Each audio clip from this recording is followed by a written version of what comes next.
University of Nebraska, Lincoln. We do a Thursday webinar every Thursday at noon Central Time, and you can find an archive of our past webinars and a list of upcoming webinars on our website at cap.unl.edu. That's cap.unl.edu. And today we have a pretty unique webinar today. We're going to be covering the Grassland Conservation Reserve Program, which essentially allows farmers and ranchers to enroll existing grassland into CRP and to continue to work through the land through haying and grazing. And since 2019, Nebraska's farmers and ranchers and really producers throughout the United States have enrolled a large number of acres into Grassland CRP. And we'll focus on highlighting what the program is, how it works, and review answers to frequently asked questions about the program. And as we're going, we'd encourage you, if you have questions about the program, to ask those questions as well, and we'll make sure to answer those. We will also be posting a frequently asked questions list at the end of this, along with the slides that you'll be able to have access to. And once again, all those things will be available at cap.unl.edu. And our primary goal is that we hope that you leave with understanding and the tools necessary to evaluate whether Grassland CRP is right for your operation. And if you're interested, how to enroll. And so presenting with me today is Ivy Reynolds, and she's the CRP program manager with the USDA Farm Service Agency. Hello, Ivy, thanks for joining us. And we're also joined by Patrick Lechner, Chief Specialist for Price Support and Conservation Programs with the Nebraska State FSA Office. Patrick, once again, thanks for joining us as well. And with that, I'll turn it over to you, Ivy and Patrick, and we look forward to hearing your presentation today. All right, thank you very much. Welcome everybody to the Grassland CRP information webinar. As mentioned before, the purpose of our webinar is to provide you with information on the Grassland CRP program and that program and its details according to the current policy that we have. As Elliott had mentioned, I'm Pat Lechner, Farm Program Chief for Conservation here in Nebraska, and we've got a special guest with us today, Ivy Reynolds, who is from our national office, and she is the Grassland CRP Program Manager. As always, we're grateful for the opportunity to speak with you guys regarding FSA programs and all options that we have to offer. With that being said, we'll go ahead and dive right in and take a look at some general information regarding Nebraska. First, let's take a look at some numbers for Grassland CRP enrollment in Nebraska. Our last sign up was in 2022. Nebraska ranked 3rd nationally among all states with 1,200 accepted offers and roughly 422,000 acres accepted for enrollment. Only Colorado and South Dakota had higher accepted enrollments than Nebraska. Big picture, Nebraska has roughly 885,000 acres enrolled in Grassland CRP currently. Just a couple quick reminders. We've got a general CRP sign up going on right now. That concludes April 7th, so the end of this week. This would be your conventional CRP enrollment for land that was previously cropped. General sign up also uses a ranking process similar to CRP grasslands, where you identify accepted and rejected offers based on a point score. Annually, we have continuous CRP sign up enrollment. That's always ongoing. These types of enrollments focus on wetland buffers, filter strips, grass waterways, and they're specially designed to meet a resource need. There is no ranking process for continuous CRP sign up. So if we have a producer who meets eligibility, both producer and land eligibility, they are eligible for enrollment. Inside that continuous CRP sign up, we have our Upland Bird Safe project. This project allows producers the opportunity to enroll blocks of acres into CRP that's designed to promote habitat for ringneck pheasants, sharp-tailed grouse, the greater prairie chicken, and northern bobwhite quail. Traditionally, this has been one of the most popular CRP practices in Nebraska. And then the final quick program I'll touch on regarding CRP is our Conservation Reserve Enhancement Program, or CREP project. Our project here in Nebraska is called the Nebraska Platte Republican Resource Area CREP, and that's designed to improve water quality via non-point source pollutant reductions and nutrient and sediment reductions. It also promotes fish and wildlife habitat and gives producers the opportunity to enroll in another type of CRP. Our CREP project is located in central and southwest portions of Nebraska. So overall CRP policies, we'll just touch quickly on these. These apply to all types of CRP. So today we're going to look at person eligibility, so who's eligible to enroll, the payment limitation that applies to CRP, the adjusted gross income provisions, landlord-tenant provisions, and also land ownership requirements. So who's eligible to participate in CRP? Anybody meeting one of these criteria is initially eligible. Most commonly, we'll see individuals, general partnerships, joint ventures, trusts, estates, corporations, LLCs, but you may also see some notably different ones, whether it's churches, charities, nonprofits. And one thing I'll note is you'll see state and local governments or political subdivisions. I'll just note that they are eligible to enroll in CRP. However, those specific state and local governments are not eligible to receive payment in CRP. So they can enroll it, but they would not be eligible to receive payment. Okay, eligible landowners. An owner is eligible to offer land into CRP if they meet one of the following. A, if they've owned the land for 12 months before the close of sign up for general or grassland CRP offers, or if they acquired the land by will or succession as a result of death. There are some waivers when it comes to land requirements.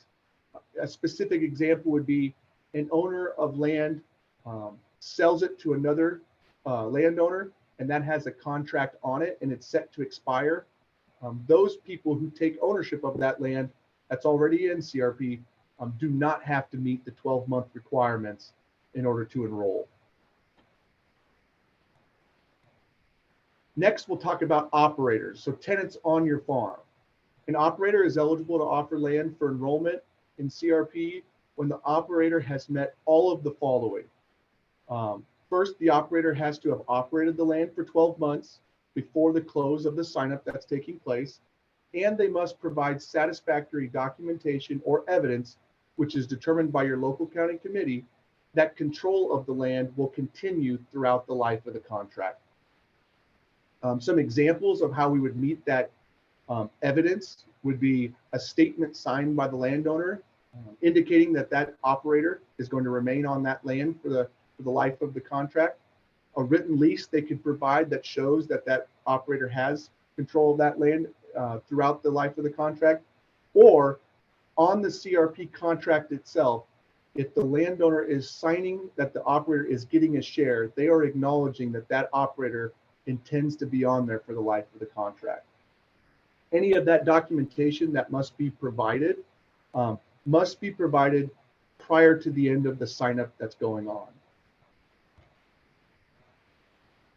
So payment limitations for CRP. The maximum annual payment limitation for an eligible person or entity is $50,000 per fiscal year based on the fiscal year the payment is earned. The one thing to keep in mind when we're looking at payment limitation for CRP is that it's all encompassing for all the practices or signups that the producer may have. So if you've got land that's enrolled in general signup, you've got land that's enrolled in continuous, and land that's enrolled in grasslands, all three, the all encompassing is a $50,000 pay max for that fiscal year. Adjusted gross income provisions, or AGI provisions, as we normally call them. If you're a participant in other FSA programs, you may be familiar with adjusted gross income provisions, but producers are required to certify that the average adjusted gross income of the individual or legal entity is less than $900,000. How we get to that average is, so if I'm signing up in 2023, I'm going to remove 2022 and I'm going to average 19, 20, and 2021 to come up with my adjusted gross income. So that's how they come up with the basis. It's a producer certification. And that certification lasts for the life of the contract. So when you come on, when you sign up for CRP, you're going to file an AGI, certify to what your AGI, that you meet the provisions, and that's going to remain intact, the single filing for the life of the contract. One note I'll just point out, if a successor comes onto the contract, so a new participant, at that time, they would need to complete the AGI certification. Final thing I'll touch on with common CRP policies is the landlord-tenant provisions. Landlords or landowners must provide tenants who have interest in the CRP acreage the opportunity to participate in CRP. Landowners or landlords must not reduce the number of tenants on the farm as a result of or the anticipation of CRP enrollment. So if you have a tenant on the acreage that's going to be enrolled in CRP, they must have the opportunity to participate as well.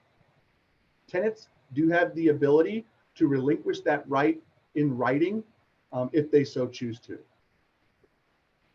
With that, I'm going to go ahead and turn it over to Ivy. That's going to talk about the differences between Grassland CRP and some of our other practices or projects. Thanks, Patrick. So there are some big differences between Grassland CRP and some of the other types of CRP enrollment, which we might be familiar with. The main four are that this is a working lands program. So this land can continue to be worked throughout the life of that contract under an improved haying or grazing plan. Cropping history is not required for land to be offered for enrollment.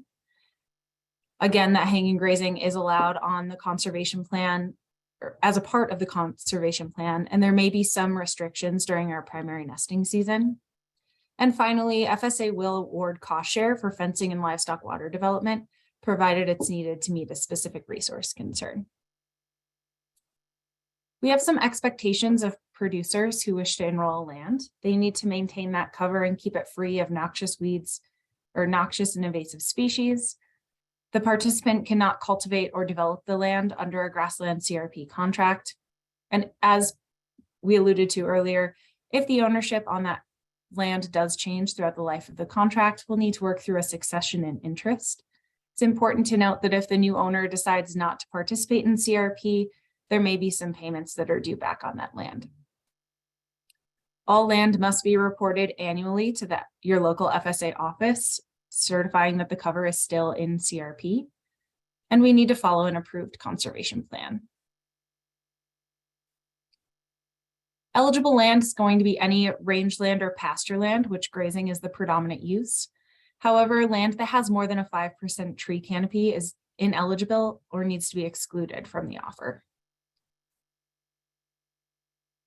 Ineligible land is going to be any forest or woodland, which would exceed that 5% tree canopy, and any land under an easement that protects that land from conversion. It's also important to note that currently land that's enrolled in an EQIP or CSP contract will need to have expired from enrollment before it can be offered for Grassland CRP. The Grassland CRP practice, or CP88, as you might hear it referred to, is a permanent stand of grasses and legumes. It does allow for grazing, haying, mowing, or harvesting for seed production. That activity can take place during the primary nesting season, although there may be some local restrictions that may apply.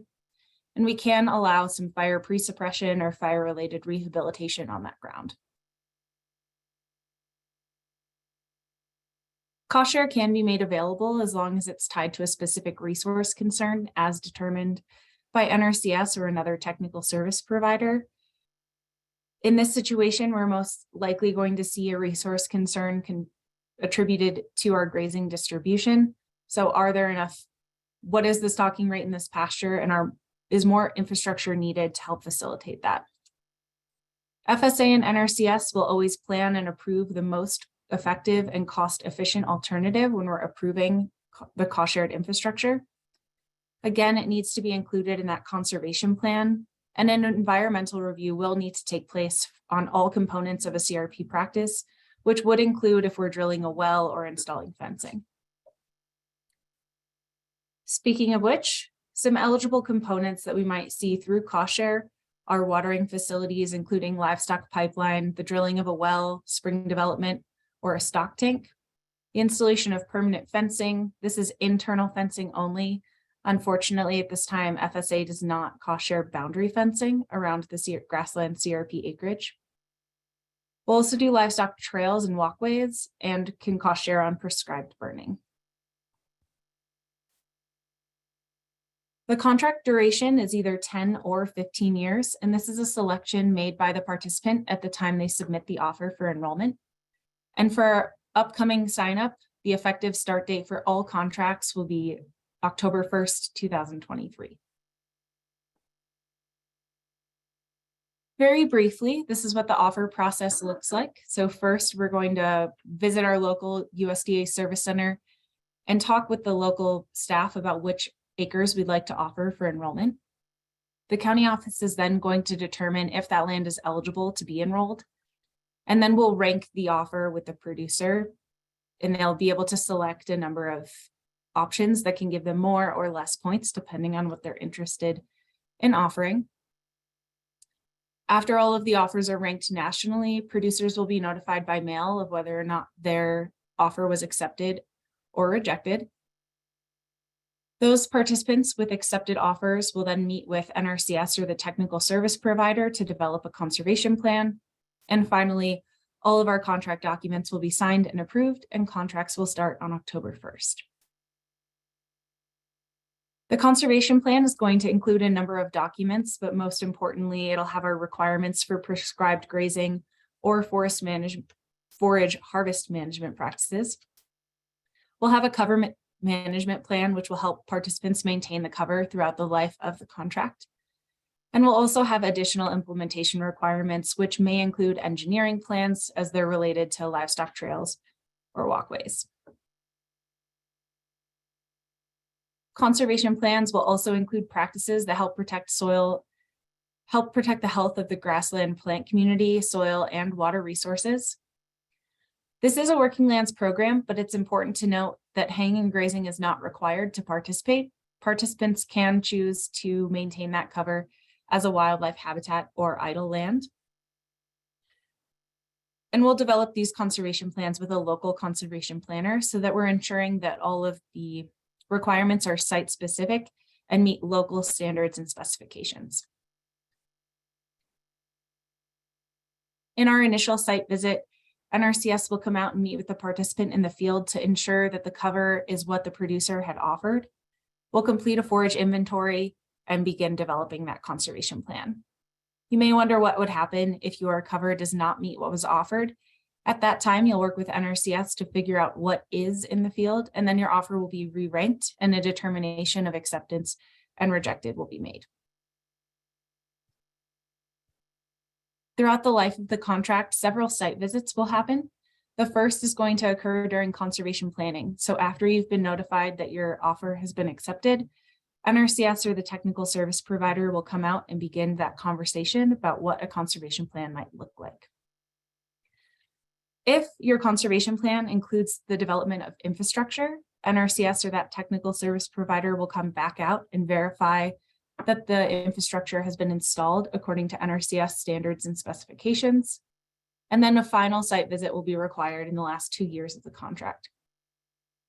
There is a final category where if we suspect or there's a possible concern on that operation, NRCS could come out, or FSA could come out and take a look at the contract to make sure that it's still in compliance. It's important to note that if a producer is no longer interested in Grassland CRP at any time during the offer process, they are able to walk away from that conservation plan or pending contract at any time until the final documentation is signed. Because we've not yet announced a sign-up period for this year, we're going to keep the ranking factors very brief as they are subject to change. But Patrick will touch on later the how you can find out more information about this or learn about the announcement of sign-up as it comes in the future. So we are ranked based on 7 ranking factors, and these all are added together to come up with our total ranking factor score. FSA is going to consider the current and future use of that property. We're going to look at beginning farmer rancher, veteran or underserved producer categories, how to maximize grassland preservation on the land, the vegetative cover that exists at the time that the contract was offered, any environmental factors, and then producers can self-certify to being a small-scale livestock operation, which historically has been offering less than 200 acres for Grassland CRP, and they have, I think, less than 140 grazing animal units on the landscape. And finally, we do a cost-benefit analysis to determine the nexus between the amount of conservation we're getting and the cost of that offer. There are 2 priority zones we're going to take a look at that are going to come into the environmental factors ranking factor. The first is the national priority zone. There are 2 national priority zones at this time. One is located around the Greater Yellowstone ecosystem, and it covers parts of Montana, Idaho, and Wyoming. And the second is the Dust Bowl priority zone, which is in Colorado, Kansas, New Mexico, Texas, and Oklahoma. Participants who offer ground that's in one of these areas will be given 15 ranking points under the F5 factor and earn an additional $5 per acre to their annual rental payment. I'll turn it back to Patrick to talk about priority zones in Nebraska. Okay, thank you. You will see a map here. The Nebraska State Committee and the Nebraska State Technical Committee, along with our partners, have identified the following areas as Grassland CRP priority areas, where producers will earn an additional 15 ranking points.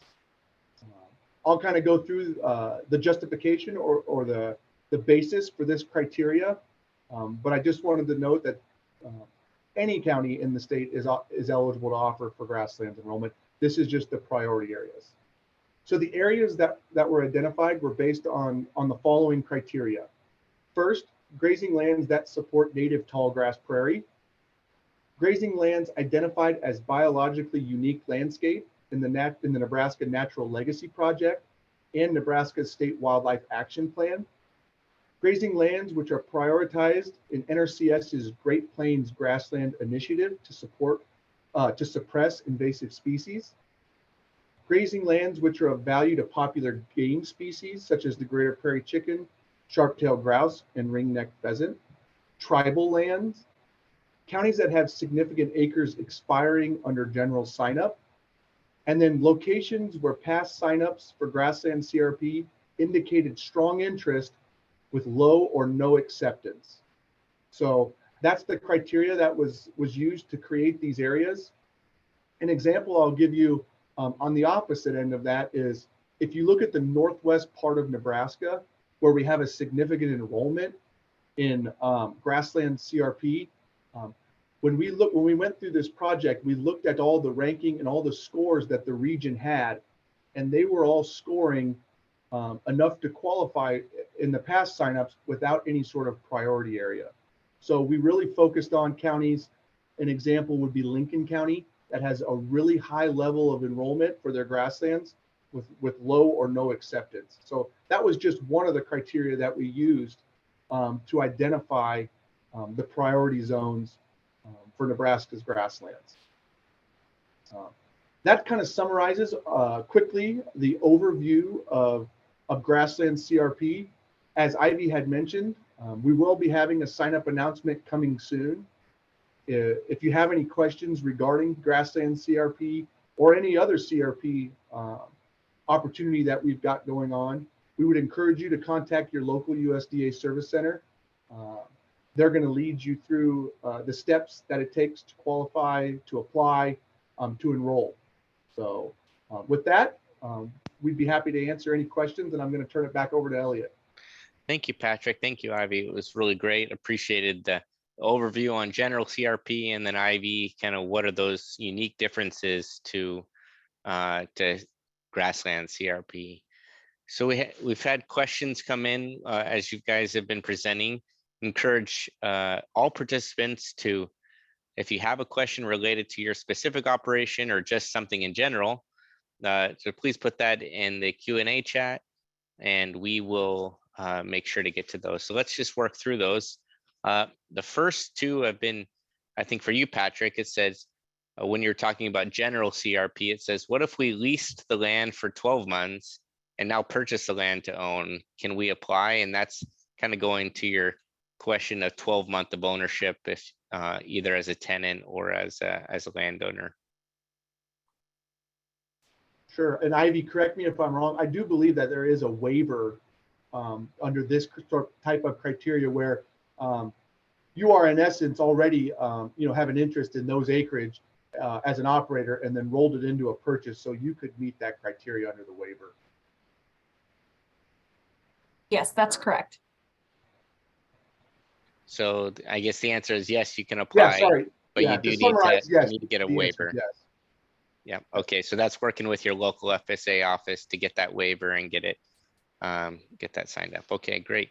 Thank you. And then the other one that was in that general CRP one is that 50,000 you were talking about the different entities. Is that specific to the individual or is that to an entity? You were talking about tribes and religious organizations.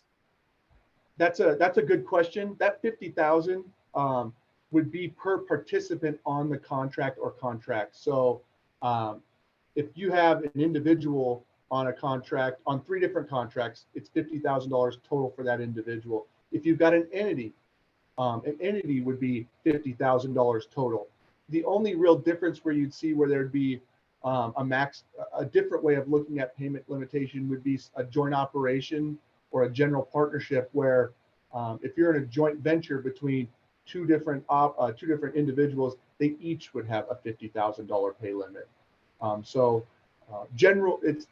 It's the overall general rules of how we apply payment limitation to FSA programs. Great, thanks. And then this one, I think is for you, Ivy. It was, you might have briefly touched on this when I think the question was asked when you first talked about cost shares, specifically on fencing and livestock development. Maybe you can explain a little bit more about cross fencing and whether there's some restrictions there and how that and what percentage is the cost share. And specifically, we're talking about regenerative practices that can maybe be enhanced by cross fencing, and we can increase actually production units by doing mob intensive grazing. Maybe you can talk a little bit about that. Yeah, you bring up several great points. You're correct on all accounts. We would use cross fencing or water development to use land in a more efficient manner to help maintain that grass stand and support production on the landscape. We might think about this in a large pasture that only has one water source. It might work best for 2 water sources to be developed in that field and to install some cross fencing so that we ensure that there's equal use of the landscape. That may be one application, but it's best to work with your local office to determine what's going to work on your farm ranching operation specifically. These are site specific determinations, so I can't in good conscience say that something would be eligible without first taking a look at the land. As far as the amount of cost share that FSA can pay, we're 50% of the cost of establishment, not to exceed a specific rate. I'll defer to Patrick on how cost share is developed in Nebraska. We do have differences between all states. So if you're not from Nebraska, please check with your local office to figure out that final dollar amount. Yeah, and I'll just mention, as far as Nebraska specific, we work with NRCS heavily on determining these cost share rates when we ultimately come up with a docket. So we use a lot of NRCS information, specs and standards for other federal government programs that they utilize as well. And you use state rates, correct?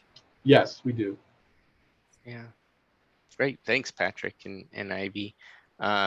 This is kind of relates to that. We were talking about specific about cross fencing, and then you mentioned water development. What about building a pond? If you don't have water on there now, or maybe you're wanting to try to improve that, how would building a pond kind of factor into that? I do believe that's also eligible for cost share, but we need to work with NRCS to ensure that that pond installation does meet standards and specifications before the construction began. Okay. And this is something that we're working on at the university about what are some of those practices and that can occur throughout to the life of the contract that producers are interested in.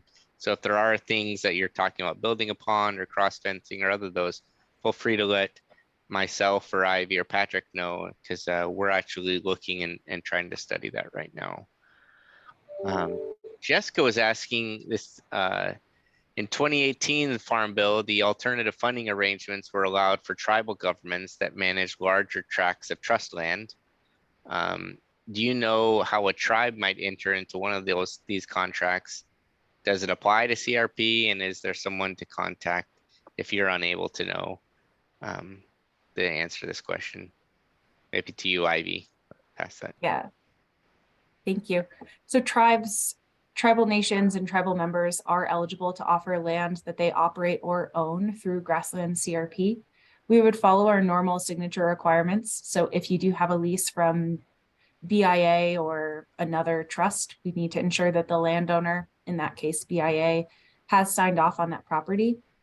This is something I'm very proud to share that my team is working on tirelessly. So if you do have questions, reach out to your local office, and if they, or me, I guess, and we can help you and walk through that process. But yes, tribes are eligible for CRP. Please submit offers and ask any questions you have along the way. Yeah.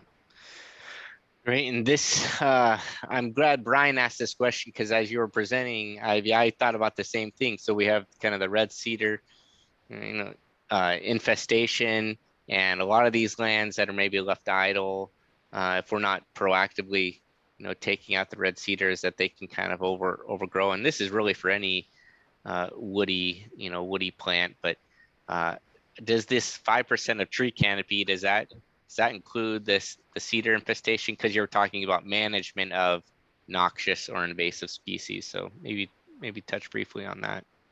Yes, I'll give everyone's favorite answer to this question. Maybe. So it's really going to depend on what that tract of land is going to look like. And this is a site-specific determination. So I would strongly encourage you to work with your county office to ask these questions.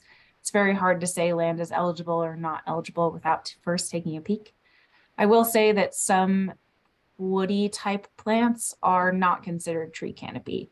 And those would be, some examples might be sagebrush. So it really does depend on what that species is, how large they are, what the infestation looks like. So it may or may not count towards your 5% tree canopy. Yep. So I guess this, on summary, if you're interested and you think your land might be eligible and it has it, contact your local agent and have them take a look at that land. Yes, I might expand to say if you're interested and you think your land might be ineligible, I would still contact your local FSA office to ensure that that's the determination there. So is there some scientific way they came up with that 5%? Or Wade was asking about, why is it 5%? Sometimes there's a lot of these grasslands have natural trees on them. His example was junipers, for example. That's a great question, and I can look into it and get back to you. Okay, great. Yep.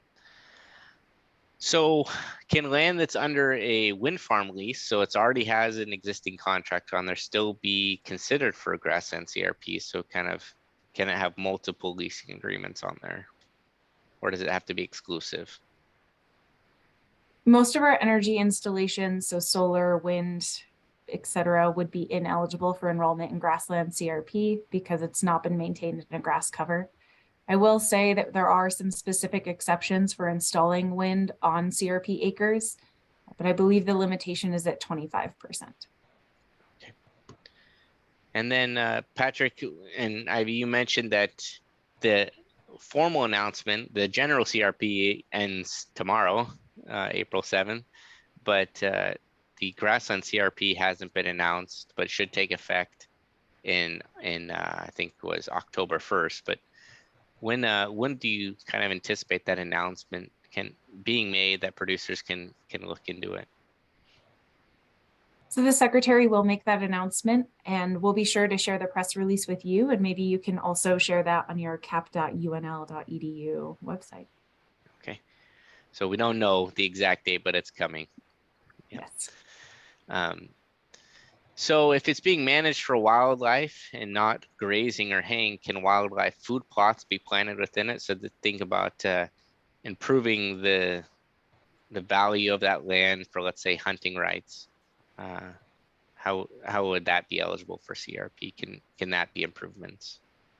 At this time, wildlife food plots are not approved on grassland CRP acres. Okay. So who applies for grassland CRP? If this is that tenant landlord, should it be the tenant or should it be the landlord? Maybe Patrick. Sure, I mean, that's really a conversation that needs to happen between that tenant and that landlord. Both have the opportunity, but ultimately that decision is going to come down to those specific producers themselves, whether or not one or the other or both. It is not one or the other. It can be both, but ultimately that is a decision that's made by the individuals who have control of that land. Yeah, that's a really good point, especially if we're on like a tenant agreement and we're talking about maybe changing some of those production practices and how that would maybe even go into a cash rent on what we're paying for that land. And as far as even improvements to the land, that's a really important question. So thanks for answering that. We kind of talked about this, Ivy, but about stocking rates. Are there limits to stocking rates, or is it only based upon haying and grazing at really sensitive times during the nesting periods? Or is during the conservation program, do they set kind of stocking rate limits, capacities by local areas? And maybe answer that. This is a site-specific determination that will happen during the conservation planning process. So the participant is going to work closely with NRCS or the technical service provider to determine what stocking rates are appropriate on the landscape, and they'll be built into the conservation plan. Okay, so this is after you've been accepted, you build the program. In that conservation program, there's some sort of determination. So producers who are maybe considering this, how would this affect my stocking capacity? Is there a pre-process they can work through, people? Or is this just something that once you've been accepted that you can work through that process? FSA and NRCS will work on an official plan development after the offer has been accepted, but NRCS is available to answer any questions about stocking rates or how to manage grass at any time. It just may not end up being associated with your conservation program or with grassland CRP acres. So it'd be two separate processes. Yeah, okay. So Laurel asked, is the CRP grassland payment subject to SE tax? Not sure what SE tax is, Laurel, but. I am not sure either. Patrick, do you have local knowledge? I am not aware of I'm not sure what the SC tax is, but the general, the process for CRP payments works exactly the same as any other FSA payment that you'd receive, where, FSA would ultimately issue a 1099, for payments earned over a certain dollar amount. So that's really all I can give you at that. Okay, great. And sorry about that, Laurel, if you clarify the SC tax, we'll make sure that we can put it in our frequently asked questions at the end. Sorry, we didn't know that. And I'd just make one comment, Elliott. I think, any question that you may have regarding whether or not an FSA program payment applies to taxes, I would really probably end up referring you to your tax professional. Right. Yep. It's probably more how that money comes in and how it affects that. Good point. So what about monitoring? We talk about, Ivy, you kind of mentioned this, that the FSA works with you to kind of set up the program, and then there'll be site visits throughout. I would assume that there's a lot of site visits in the beginning, which you mentioned, working really intensely, and then there's a period of time when there maybe is it random visits, is it scheduled visits, and then you said whether it's a 10 or 15-year contract, and then within the last 2 years there'll be visits. But what is that time from number of visits and how that's monitored, grazing, haying, and all that stuff. Absolutely. So we use NRCS technical standard practices, which are developed on a state and regional basis. So it does vary across the US. In some states, the 511 practice, which is prescribed grazing, does require some annual monitoring from the participant. This could look like a site visit, or it could look like a picture taken from the same location, but this will vary from state to state. So it's best, if you have any questions, to contact your local office. As far as our site visits, they'll follow the same process that I outlined earlier, and the one you just reiterated. Yeah. Okay, great.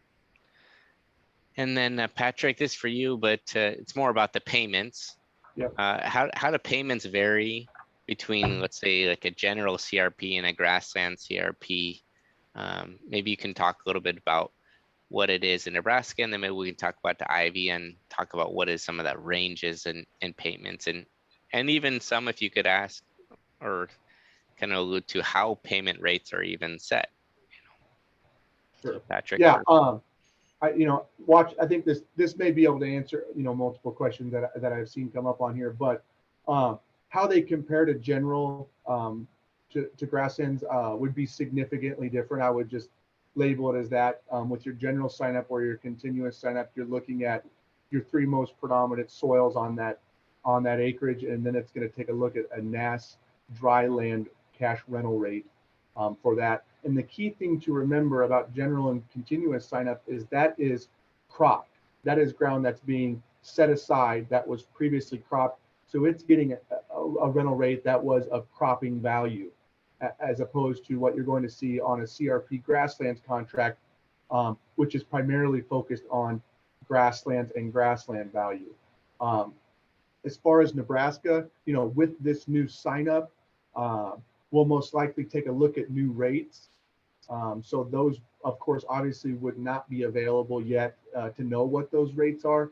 I can give you a range of what we've seen previously, just as a reference, but it really is county specific. So different than what general is, where it's actually site specific. The grassland rates are set at a county level.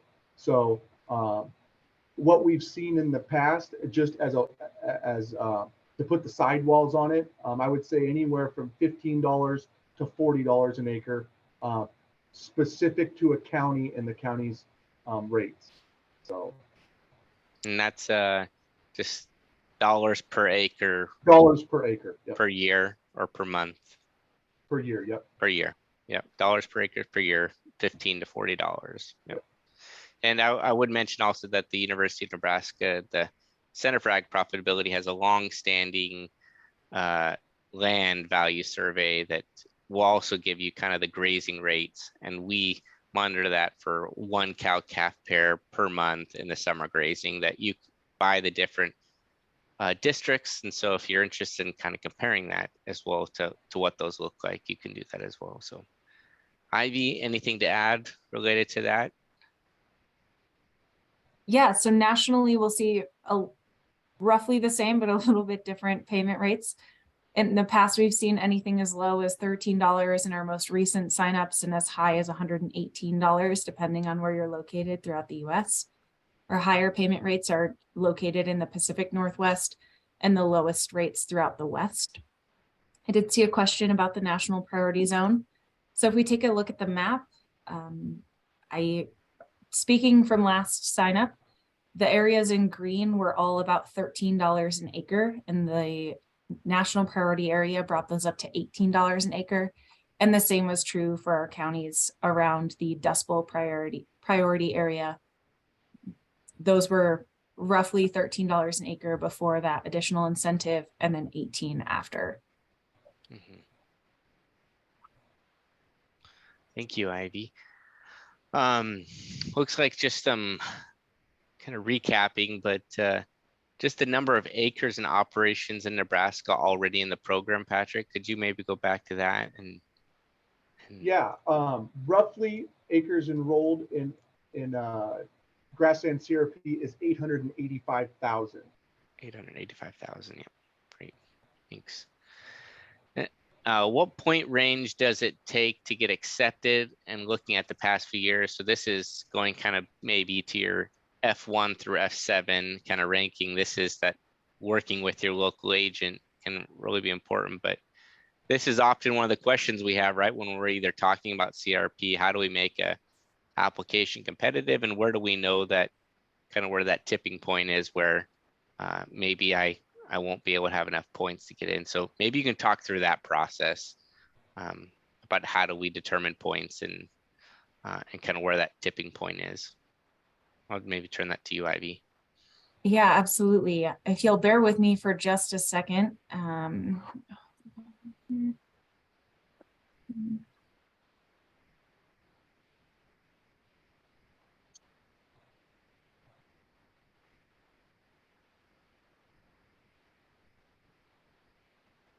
So our best resource is going to be a web page that talks about Grassland CRP ranking factors.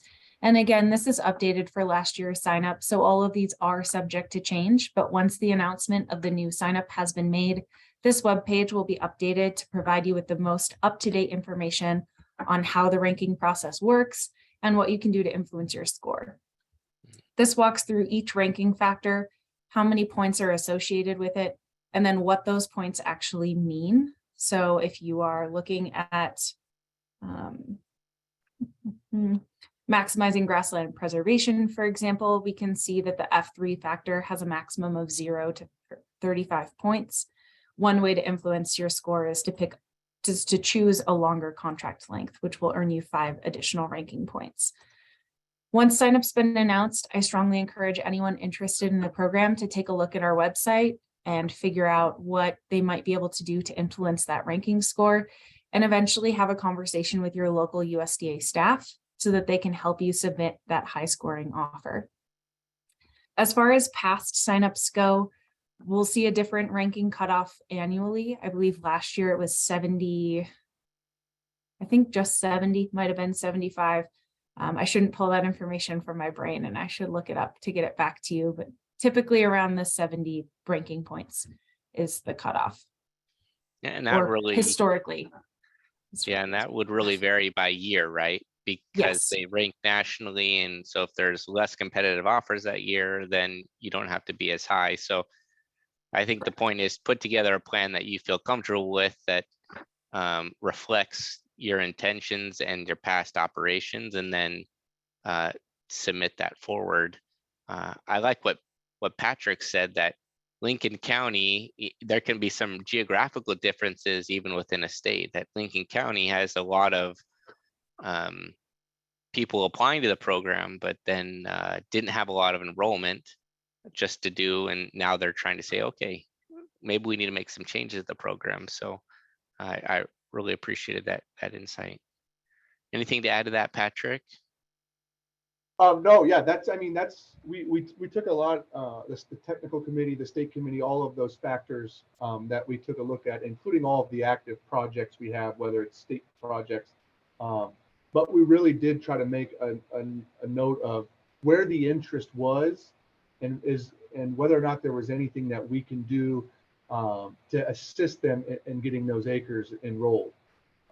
And we were all obviously cognizant of all the other regions, and that's why we took into consideration the example I gave, like Northwest Nebraska, where they already have that geographical scoring out there, and where they may not necessarily need the benefit of a priority area, but they're still enrolling high numbers of acres into those projects or in the Grassland CRP. Yeah, thanks. So what about someone, I'll keep it with you, Patrick, someone who's already in CRP, and maybe they have some land that's coming out of CRP and they're considering going into this program. If their land is currently in CRP, do they need to wait till the contract expires and apply the next year, or can they, their land is in CRP, will expire in October, can they also enroll this year? Yeah, that's a good question. It's similar to just like you'd be in it's a re-enrollment, ultimately is what it's called. We know your contract's going to expire September 30th. If you want to roll it into another contract, when this sign up comes out, whenever it does, they can go ahead and offer that in, because that contract technically wouldn't start until October 1, so it would be out. So it would be a re-enrollment. And we've seen it in Nebraska where someone has something in general CRP, your traditional CRP, but they decided they wanted to utilize a working lands program where they still had grass cover out there, but they wanted to be able to utilize grazing or haying.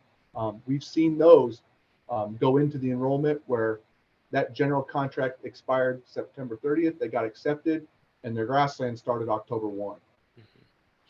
Yep, so that brings up a similar question, Ivy. What if you have, maybe you're halfway through your general CRP, and maybe you want to rotate it to a grassland CRP? Do you have to wait for the contract to expire? Or can you switch the type of CRP mid-contract? We aren't able to switch the type of enrollment that a producer is participating in without them terminating their contract and re-offering through a different enrollment type.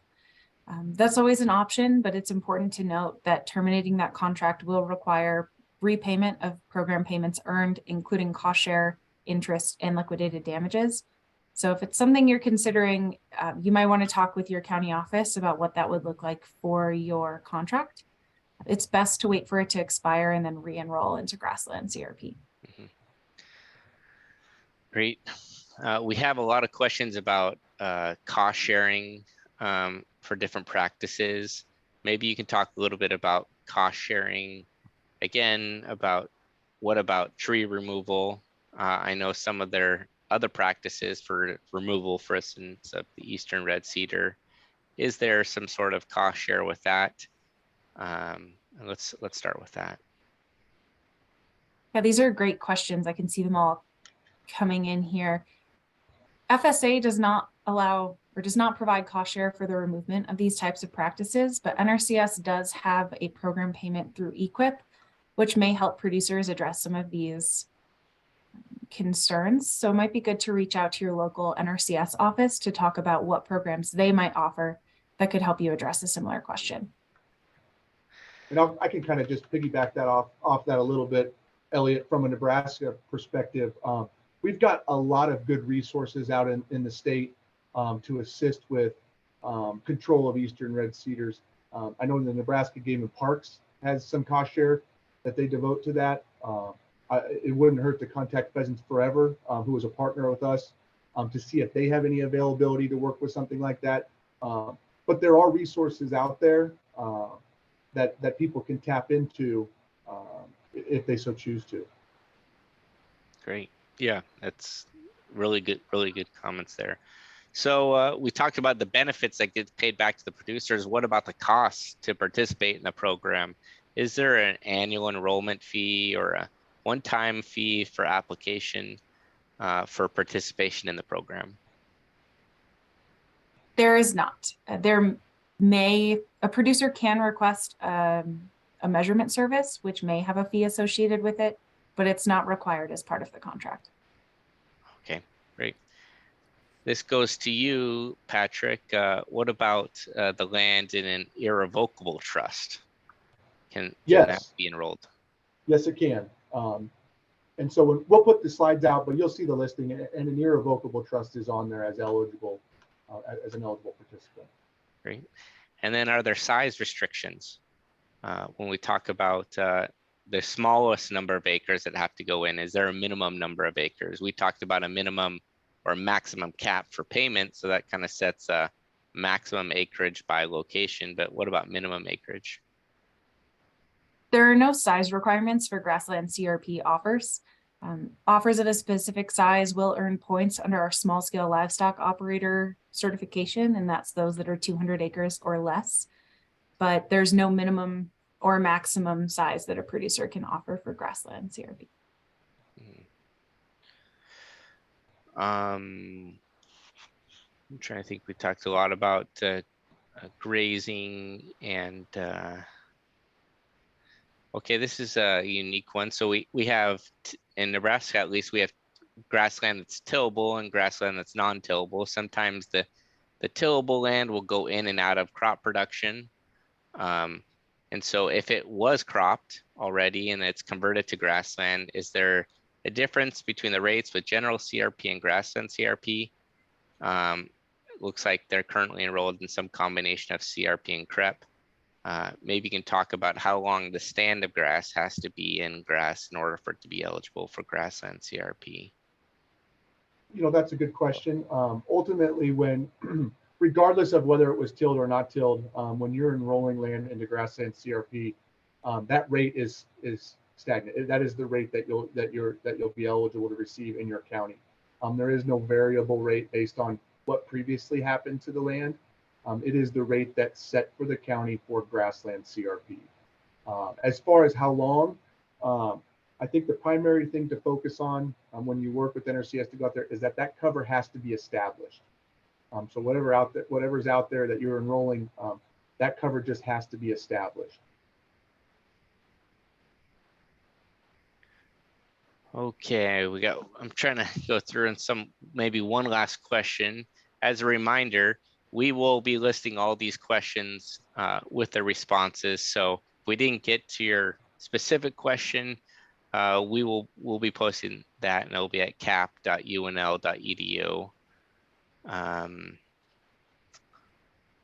Let me see. There's one other one I think that we should ask.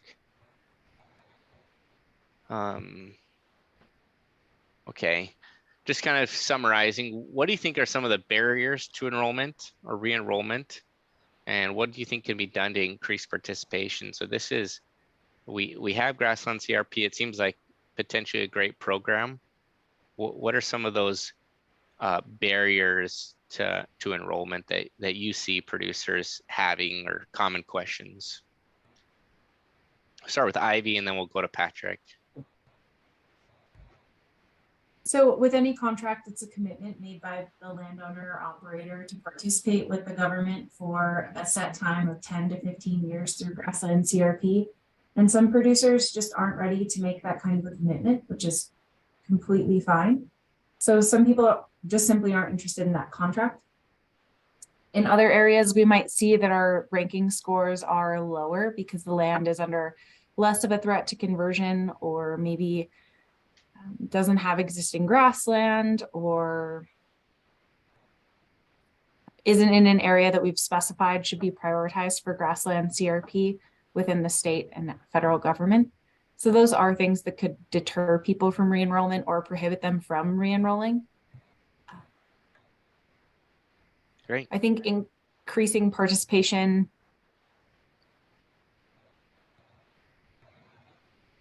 Yeah, I'll let you go. Okay. Okay. Yeah. I'll just Patrick. piggyback off that.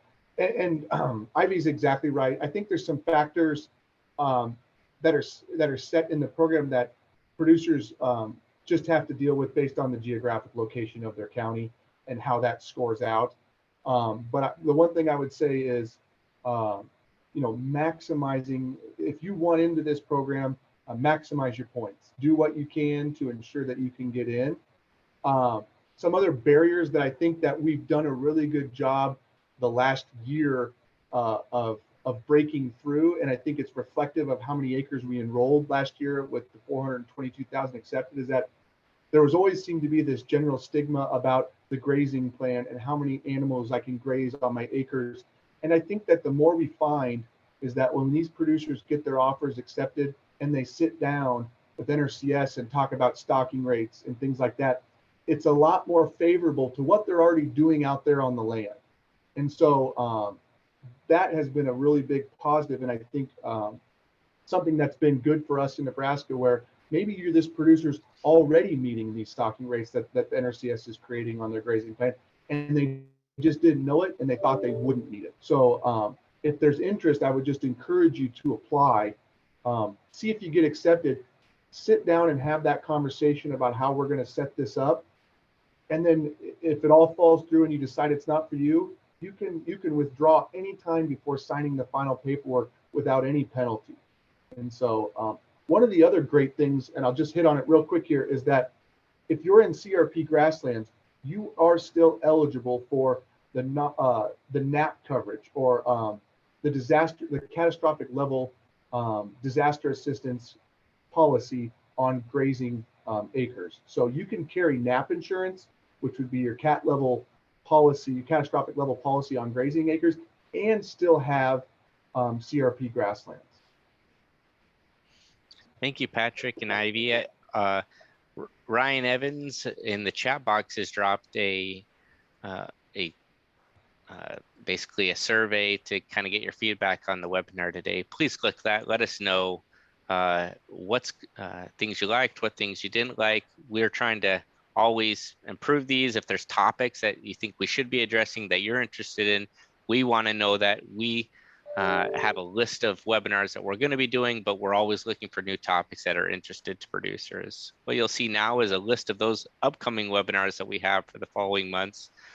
Once again, thank you for joining us today, Ivy, Patrick. Thank you so much for coming on, sharing your thoughts and insights. Really appreciated just hearing your kind of experience and also about the program more. And thanks again, everyone, for joining us. And we hope you have a safe and enjoyable rest of your Thursday afternoon. Thank you. Thank you.